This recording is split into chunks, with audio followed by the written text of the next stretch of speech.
මේක ගහන අයත් මෝඩයි මේක හයි කරන්න කියන මිනිස්සුත් මෝඩයි. සල්ලි දීලා ඩබල් කරලා ලෙඩ ගන්න වගේ වාහන ඔයගොල්ලෝ දැකලා නැහැනේ. මෙන්න මේ වගේ වාහන තමයි ඒ වගේ ඩබල් කරලා ලෙඩ ගන්න. මේ ඔයිල් කූල් කරන්න තමයි මේ කූලින් එකක් දාලා තියෙන්නේ මේ පැත්තේ. මේ තියෙන්නේ. මේ එන්ජින් එක ගැන මෙලෝදියම්ම දන්නේ නැති මිනිස්සු තමයි මේ වගේ වැඩ කරන්නේ.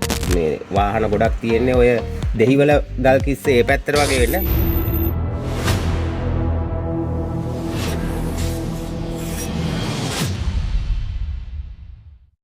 සුබ දවසක් ධනුක මොටර්ස් YouTube channel එකෙන් අපි ඔයගොල්ලෝ අද සාදරයෙන් පිළිගන්නවා. අර අපි කියලා තිබ්බා කලින් ඔය සල්ලි දීලා ලෙඩ ගන්නවා වගේ මේ මිනිස්සු සල්ලි වේදම් කරලා වාහන වලට කොහොමද ලෙඩ ගන්නේ? ඒ වගේ සල්ලි දීලා ඩබල් කරලා ලෙඩ ගන්නවා වගේ වාහන ඔයගොල්ලෝ දැකලා නැහැනේ. මෙන්න මේ වගේ වාහන තමයි ඒ වගේ ඩබල් කරලා ලෙඩ ගන්න. එතකොට ඒක ආයේ निराකරණය කරන්න අර වගේ දෙකුණක් සල්ලි වේදම් කරන්න වෙනවා. මේ තියෙන්නේ මෙන්න මේකේ මේ මොඩල් එකේ ගොඩක් අපි වාහන දැකලා තියෙනවා. ඔය මම හිතන්නේ ඔය මේ වාහන ගොඩක් තියෙන්නේ ඔය දෙහිවල ගල් කිස්සේ මේ පැත්තට වගේ වෙන්න. මේ සයිලාන්සරේ ගලුලා මෙන්න මේ පැත්තෙන් හයි කරලා තිනවා. මේ තියෙන්නේ මේ එන්ජින් එක. එතකොට හදිස්සිය අපිට මේ ප්‍රයි වීල් එකක් ගලව ගන්න බෑ, ඔයිල් කූලර් එකක් ගලව ගන්න බෑ, ඇණයක් දා ගන්න බෑ. හරි අපහසුතාවයකට දැන් මේපත් වෙලා තියෙන්නේ. ඒක ප්‍රශ්නයක් නැහැ කියමුකෝ අපි. නමුත් මේකෙන් වෙන අවාසි ගොඩක් තියෙනවා. මේ එන්ජින් ගත්තාම බජාජ් එකේ ත්‍රී වීල් වල එන්ජින් ගත්තාම මේ එන්ජින් අපිට වර්ග දෙකකට වගේ බෙදෙනවා සාමාන්‍යයෙන්. ගොඩක් දුරට මේ එන්ජින් එක ඇවිල්ලා එයා කූල් එන්ජින් එකක්. ඒ කියන්නේ හුලඟෙන් තමයි මේක කූල් වෙන්නේ ගොඩක් දුරට. ඒක තමයි මේ කවර ටික හරි මේ ඩැමේජ් කරනවා. දැන් මේ වගේ කමර ඩැමේජ් වුණාම හරියට බැහැලා තිබ්බහම කූලින් එක පොඩ්ඩක් අඩු වෙන්න පුළුවන්. ඒ වගේම තමයි මේ තව එන්ජින් වර්ගයක් තමයි වෝටර් කූල් එන්ජින් කියන්නේ. ඔය කූලින් දාලා කූල් කරන එන්ජින්. නමුත් මේවට කූලින් කොහෙවත් සෙට් වෙන්නේ නැහැ. මේක එයා කූල් එන්ජින් එකක්. එතකොට මේකේ ඔයිල් රත් වීමක් වෙනවනේ මේ එන්ජින් එක ස්ටාර්ට් කරාම. මේ ඔයිල් කූල් කරන්න තමයි මේ කූලින් එකක් දාලා තියෙන්නේ මේ පැත්තේ. මේ තියෙන්නේ. ඔයාලා දැන් මේ ගොඩාක් අයගේ මේ කූලින් එකේ වුණත් හරියට ඒ කට්ට මේ අපි කියමු හයි ප්‍රෙෂර් ගන්න එකකින් අල්ලලා කට්ට ටික එක්කෝ ගුල් නැහැ.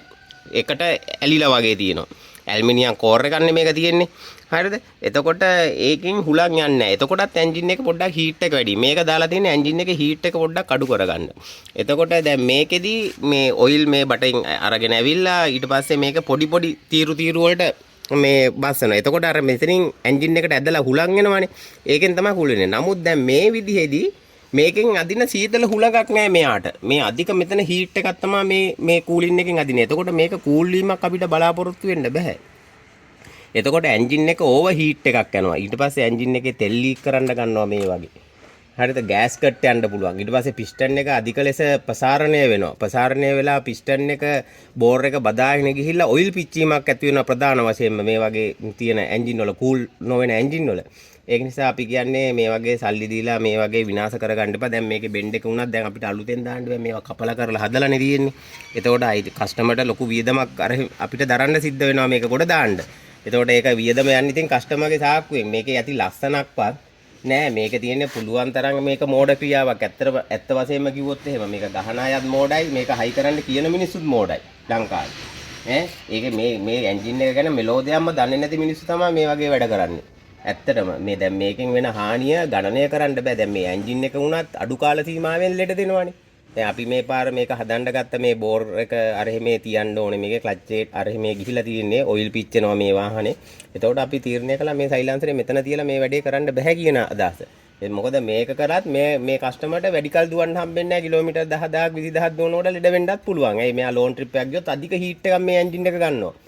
අරහෙන් එන හුලම් පාරටවත් සයිලාන්සරේට මේ වැදිලා එන්නේ ලොකු හීට් හුලඟක්.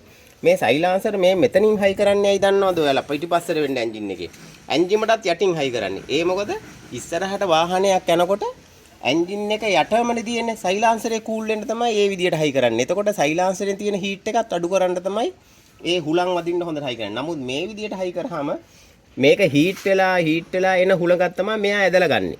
මේ මෙතෙන්ට සාමාන්‍යයෙන් වාහනේ ස්ටාර්ට් කරලා ගමනක් ගියාම මෙතෙන්ට අපිට ගෑවෙන්නේ නැති වෙන්න අත දාන්න බෑ. එච්චර හීට් එකක් අපිට මේකට දැනෙනවා. ඒ කියන්නේ එන්ජින් එක කූල් වුණා සයිලාන්සරේ හීට් එකකින් හින්දා එහෙම වෙනවා. එතකොට එන්ජින් එක අනිවාර්යයෙන්ම ලෙඩ වෙනවා. ඉතින් මං කියන්න කැමති මේ බොඩි දැනුවත් කිරීමකට වගේ ඕගොල්ලන්ට අද වීඩියෝ එකක් දාන්නත් හින්දා මේක ගත්තේ. මේ විදිහට වැඩ කරගන්න එපා. එතකොට ඕගොල්ලන්ගේ සාක්කුවට තමයි මේ ඒක බලපෑම ගොඩක් මෙල් වෙන්නේ. ඊට පස්සේ ඉන්දියාවට හොඳයි ඒක ඩොලර් මේ ඒගොල්ලන්ගේ මේ ආර්ථිකයට යහපත් ලංකාවට නම් ඒක හරියටම අයහපත් මොකද මේකට දැන් කොටස් ගොඩක් අපිට ගෙවිලා දාන්න වෙනවනේ හරි ආයි අපි පොඩි වීඩියෝ එකකින් හමුතුරු සමුගෙන යන්න දනුක මොටර්ස් ඉතින් ඔබ දවස් සුබ දවසක්